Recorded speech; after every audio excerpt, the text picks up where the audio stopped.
সবাই মিললাও আমার নাভির নিচের একটা পশমও ফালাইতে পারলি না। আফসোস, শুধু চাপাই মারোস, কিছু করতে তো পারোস না। এর জন্য চাপা নামাইরা যদি পারোস কিছু কইরা দেখাইস, আমার নাভির নিচের একটা পশম পারলে উগলাইয়া দেখাইস। প্রিয় দর্শক, এই বন্দ জাহেলের মুখের ভাষার অবস্থা দেখেন। এরাই নাকি আবার আশেকে রাসূল।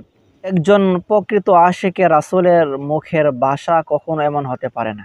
জাতীয় মসজিদের খতিব আল্লামা আব্দুল মালেক হাফিজাহুল্লাহ তাআলা হুজুরকে নিয়ে এই ভণ্ড অনেক বাজে মন্তব্য করেছেন, গালাগালি করেছেন।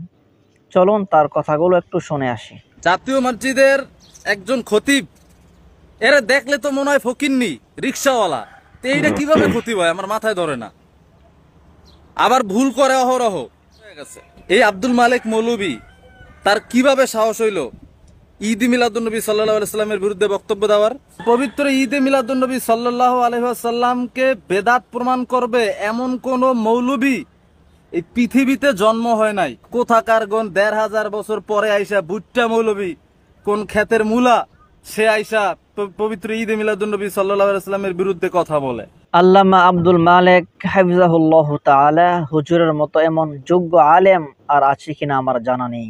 অসংখ্য ওলামায়ে কেরামদের উস্তাদ, সর্বদিকে মাহের এমন একজন আলেমকে নিয়ে এই বন্ড জাহেল বাজে মন্তব্য করেছেন, গালমন্দ করেছেন। হুজুর এমন কি বলেছিলেন যার কারণে এই সমস্ত ভণ্ডদের গায়ে আগুন লেগে গিয়েছে? চলুন হুজুরের কথাগুলো একটু শুনে আসি। ঈদ হলো ঈদুল ফিতর আর ঈদুল আযহা। ঈদে মিলাদুন্নবী নামে কোনো ঈদ নাই। অনেকে অসন্তুষ্ট হবে আমার এই কথায়। এইখান থেকে বের হয়ে যান, তো দেখবেন যে সোশ্যাল মিডিয়ায় কত কথা যে আসবে আমার বিরুদ্ধে। ওটা তো স্পষ্ট একটা ইতিহাস। ঈদ, ইসলামের ঈদ সম্পর্কে তো ইতিহাস আছে। সাহাবা জামানা, তাবেঈ জামানা, তবে তাবেঈ জামানা। নবী করিম সাল্লাল্লাহু আলাইহি ওয়াসাল্লামের সিরতের আলোচনা হবে, তার জন্ম বৃত্তান্ত আলোচনা হবে। সেই আলোচনার জন্য ঈদে মিলাদুন্নবীর নাম দেওয়া, তার জন্মদিনকে ঈদ বানানো, এটা তোমার ইচ্ছা, তুমি নিজের ইচ্ছা মতো বানাবে ঈদ? এটা তো শরীয়ত দিবে, নবীর আদর্শ। হুজুর মূলত এটাই বলেছিলেন যে ঈদে মিলাদুন নবী বলতে কোনো ঈদ নেই। ঈদ মূলত দুইটাই, একটি হচ্ছে ঈদুল ফিতর এবং আরেকটি হচ্ছে ঈদুল আজহার। আল্লাহ রসুল এটাই বলেছিলেন যে আমি আমার উম্মতের জন্য দুটি ঈদ রেখে গিয়েছি, একটি হচ্ছে ঈদুল ফিতর আর একটি হচ্ছে ঈদুল আজহার। এছাড়া যারাই কিনা নিজেদের মন গড়ামত কোনো ঈদ আবিষ্কার করবে, এগুলো হচ্ছে বিদআত। এরা আবার বলে থাকে যে আল্লাহ রাসূলের আগমন উপলক্ষে তারা ঈদে মিলাদুন্নবী পালন করে।